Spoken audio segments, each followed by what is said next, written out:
A new year has started, and I have to admit 2024 was full of challenges for me. It was my second year in Spain, but much harder than the previous one.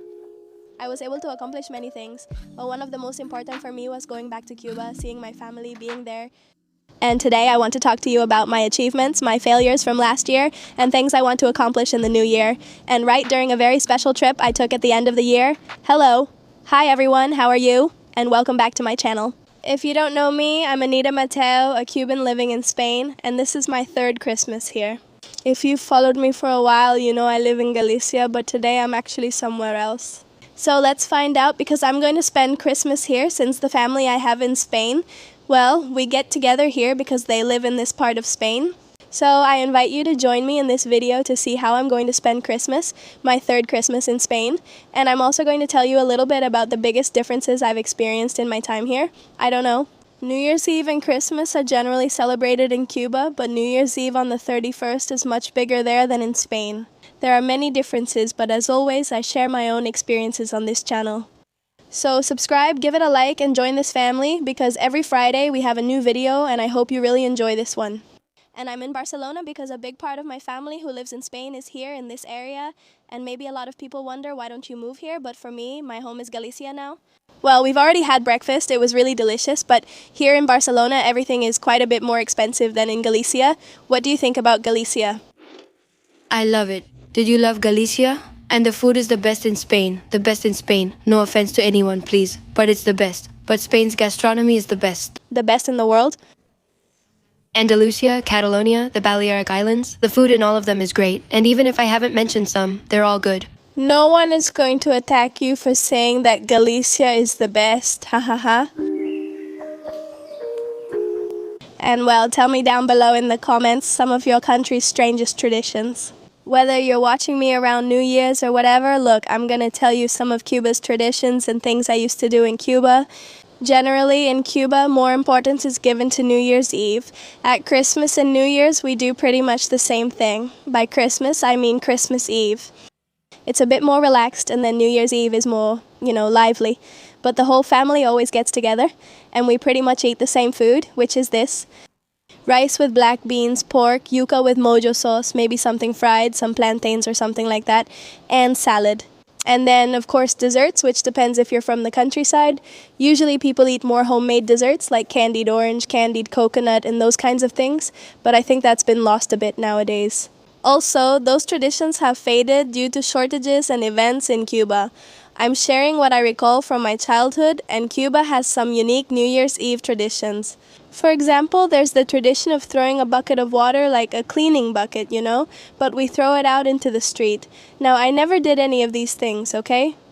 But these are traditions that people still follow, and in my house we didn't really do them much either, but they're popular traditions, but it's not like everyone does them, For example, I never did them. Throwing a bucket of water, what does that symbolize? It's like getting rid of all the bad things, to remove the bad from this year so that the new year comes with better things. Basically throwing out the bad. Burning an effigy is another popular tradition. You make an effigy out of old things, like, I don't know, some old clothes, some socks, some old stockings, and you put the doll together and you give that doll the name of, for example, 2024 is the year that's ending, so at midnight that effigy is burned, and it also means that the old and the bad go away. And another tradition that's very popular in Cuba is to walk around your street, your block, as we say there, which is like the whole block, with a suitcase. And that means that this year you're going to travel, and well, since Cubans always long to travel, people always do this ritual. I never did it, and I traveled. Honestly, I never did any of them, but I traveled. I don't want to say it works 100%, but well, a lot of people do it. Because that's what we Cubans want to attract the most all the time, travel. In Cuba, of course, the whole family gets together. I think that nowadays Christmas and New Year's are much sadder because there are so many families separated. Because you all know how the situation is, many have emigrated, they've left, and I feel like it's not the same as before. A lot has already been lost.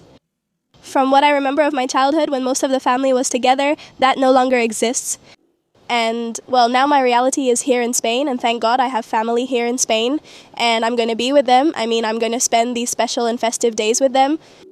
But many people emigrate and spend these days alone, It's different now. Living in a free country brings more opportunities, but special dates feel even more emotional when you're away from home, you know? Oh my god, no, that's not my bus. I'm waiting for a bus here in Barcelona.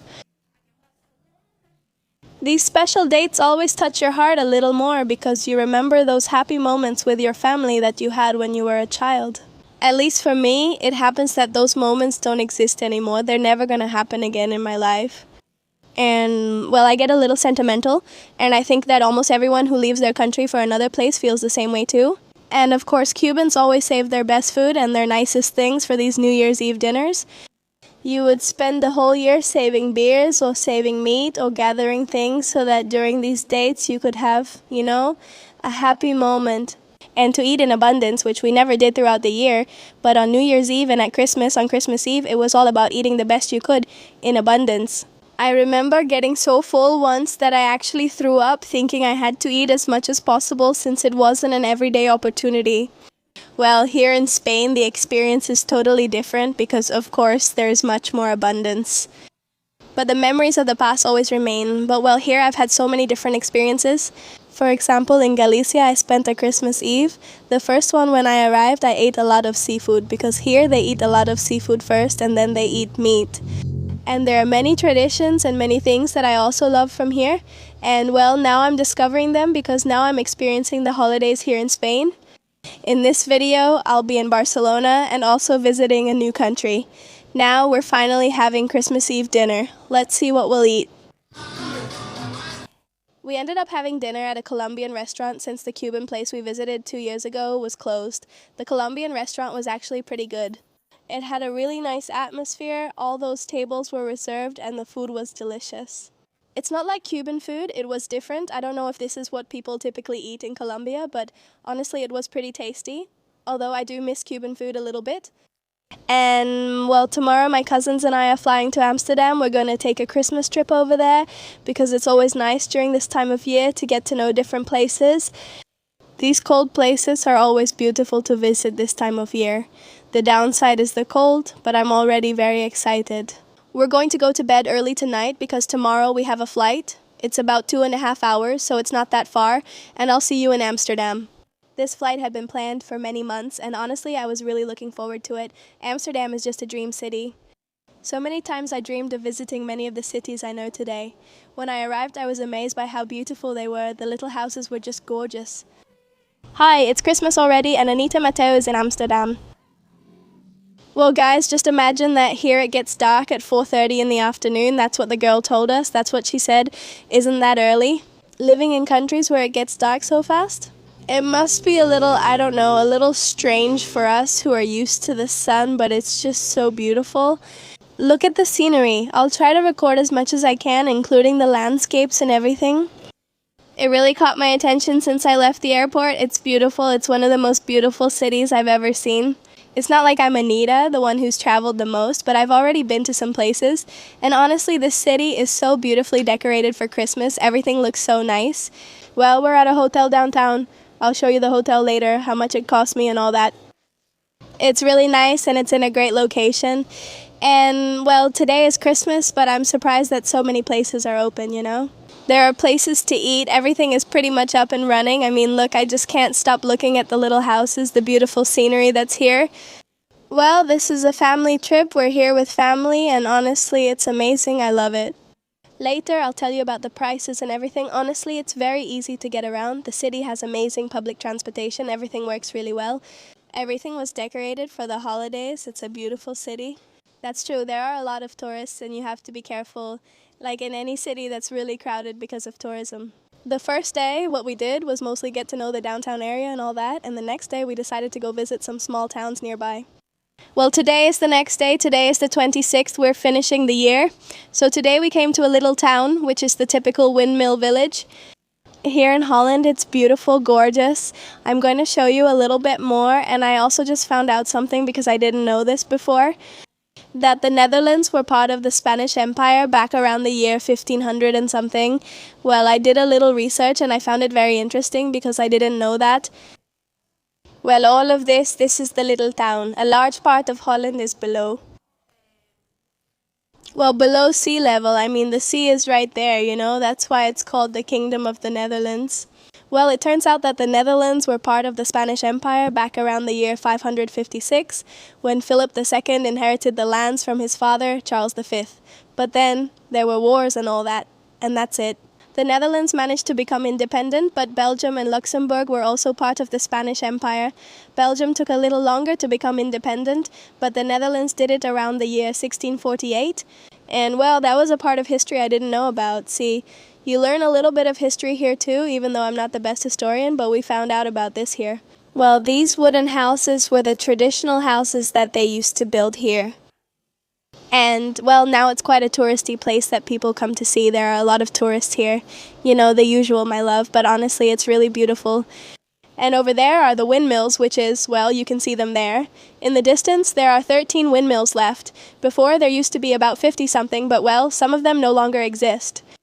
And it's a beautiful, beautiful place. Here are all the windmills. Look at them here.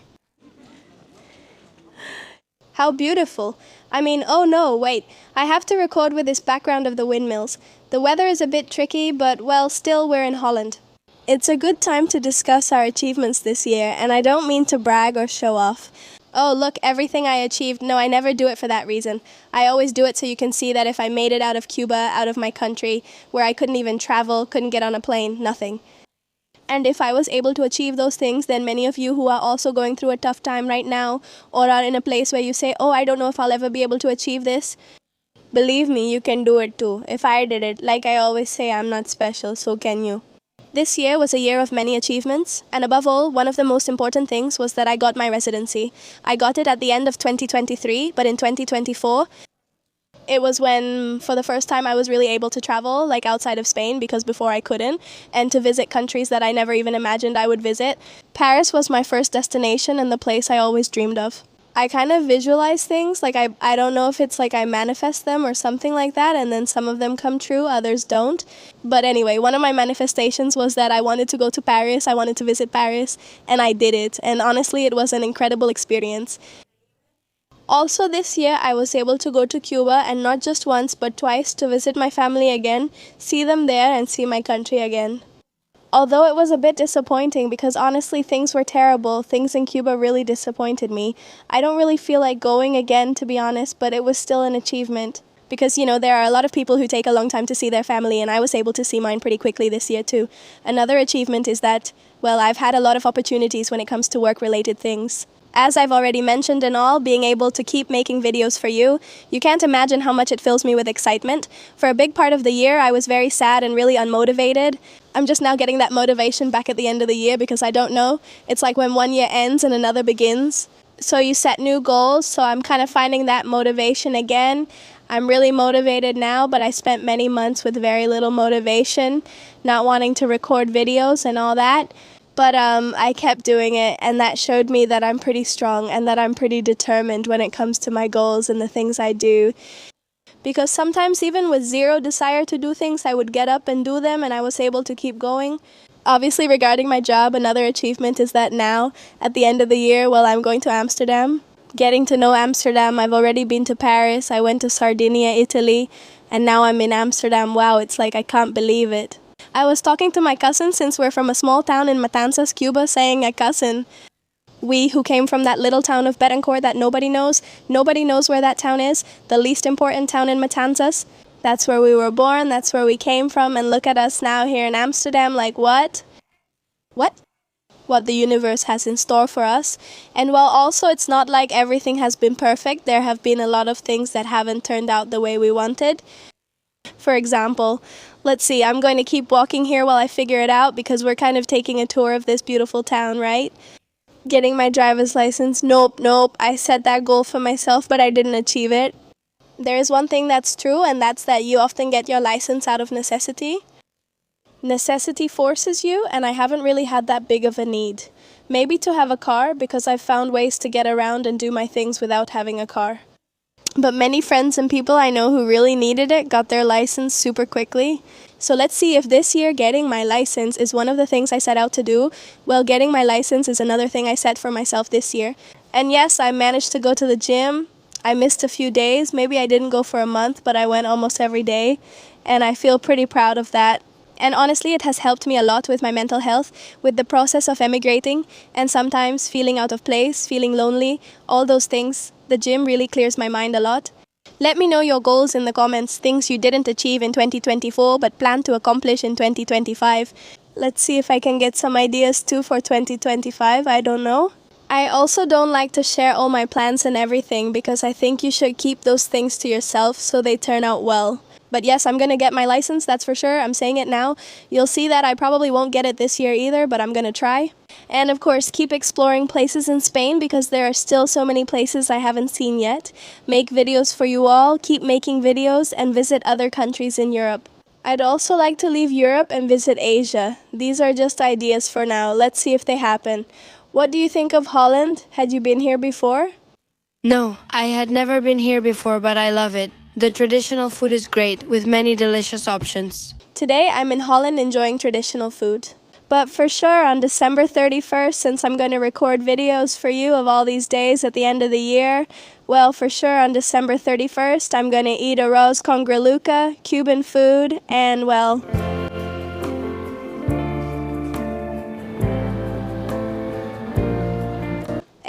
I'm already heading back to Barcelona, and tomorrow I'm off to Galicia. Honestly, this trip to Holland was amazing. So many things about the country surprised me. The kindness of the people are extremely kind here. Such kindness, well, in fact, they say it's one of the countries where people are the kindest. Another thing is that people are very tall, really tall. They look like top models, honestly. I was also surprised by the bicycles. There are almost more bicycles than people, and they're stacked like this on the street, like a bunch of bicycles. And I don't know, doesn't anyone steal them? I wonder about the food and everything. In general, I was quite surprised by the street food that I was showing you.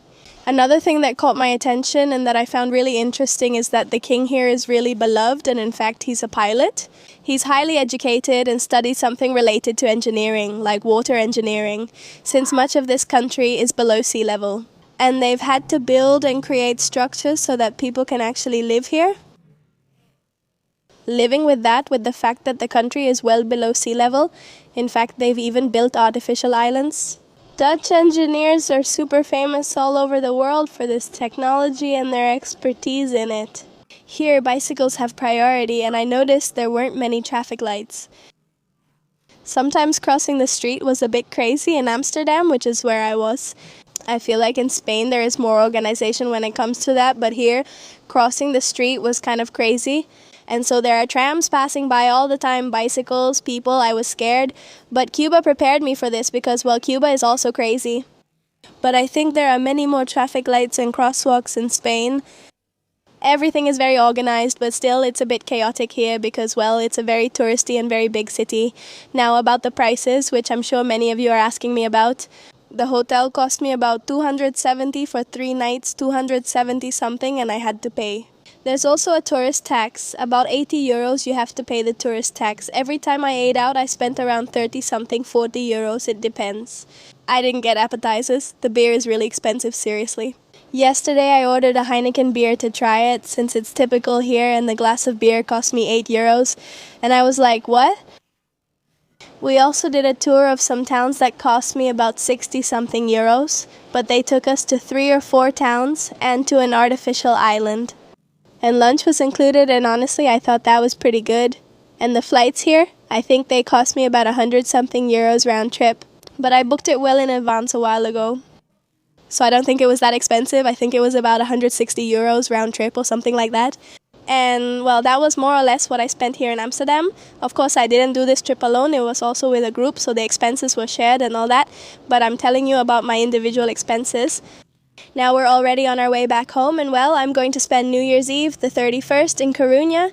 So stay with me because this is a vlog of all my last days of the year. Tuesday, December 31st. You already saw what my last days of the year were like.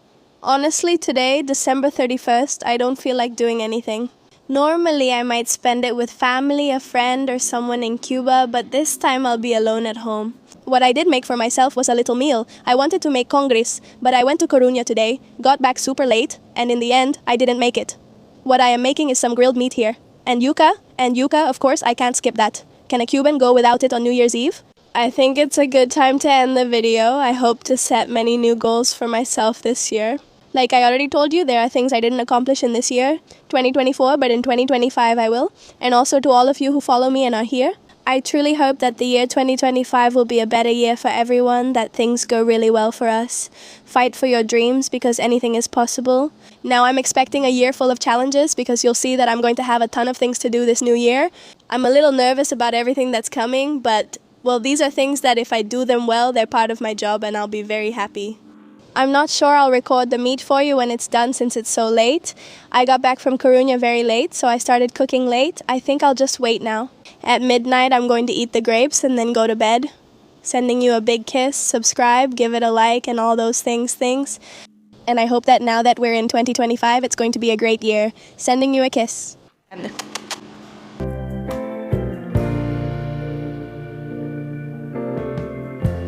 Kiss, see you in the video, see you in